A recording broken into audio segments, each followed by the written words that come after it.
Les textes liturgiques du dimanche 18 juin 2023. Première lecture. Vous serez pour moi un royaume de prêtres, une nation sainte. Exode 19, 2-6a. Lecture du livre de l'Exode. En ces jours-là, les fils d'Israël arrivèrent dans le désert du Sinaï, et ils y établirent leur camp juste en face de la montagne. Moïse monta vers Dieu. Le Seigneur l'appela du haut de la montagne. Tu diras à la maison de Jacob, et tu annonceras aux fils d'Israël. Vous avez vu ce que j'ai fait à l'Égypte, comment je vous ai porté comme sur les ailes d'un aigle et vous ai amené jusqu'à moi. Maintenant donc, si vous écoutez ma voix et gardez mon alliance, vous serez mon domaine particulier parmi tous les peuples, car toute la terre m'appartient, mais vous serez pour moi un royaume de prêtres, une nation sainte. Parole du Seigneur. Psaume 99, 100, 1, 2, 3, 5. Acclamez le Seigneur, terre entière, servez le Seigneur dans l'allégresse, venez à lui avec des chants de joie. Reconnaissez que le Seigneur est Dieu, il nous a fait, et nous sommes à lui, nous, son peuple, son troupeau. Oui, le Seigneur est bon, éternel est son amour, sa fidélité demeure d'âge en âge. Deuxième lecture. Si nous avons été réconciliés par la mort du Fils, à plus forte raison serons-nous sauvés en recevant sa vie. Romains 5, 6, 11. Lecture de la lettre de saint Paul apôtre aux Romains. Frères, alors que nous n'étions encore capables de rien, le Christ, au temps fixé par Dieu, est mort pour les impies que nous étions. Accepter de mourir pour un homme juste, c'est déjà difficile.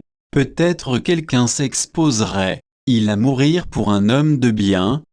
Or, la preuve que Dieu nous aime, c'est que le Christ est mort pour nous, alors que nous étions encore pécheurs. À plus forte raison, maintenant que le sang du Christ nous a fait devenir des justes, serons-nous sauvés par lui de la colère de Dieu? En effet, si nous avons été réconciliés avec Dieu par la mort de son Fils alors que nous étions ses ennemis, à plus forte raison, maintenant que nous sommes réconciliés, serons-nous sauvés en ayant part à sa vie. Bien plus, nous mettons notre fierté en Dieu, par notre Seigneur Jésus-Christ, par qui, maintenant, nous avons reçu la réconciliation. Parole du Seigneur. Évangile. Jésus appela ses 12 disciples et les envoya en mission. Matthieu 9, 36, 10, 8. Évangile de Jésus-Christ selon saint Matthieu. En ce temps-là, voyant les foules, Jésus fut saisi de compassion envers elles parce qu'elles étaient désemparées et abattues comme des brebis sans berger. Il dit alors à ses disciples, la moisson est abondante, mais les ouvriers sont peu nombreux. Priez donc le maître de la moisson d'envoyer des ouvriers pour sa moisson. Alors Jésus appela ses 12 disciples et leur donna le pouvoir d'expulser les esprits impurs et de guérir toute maladie et toute infirmité.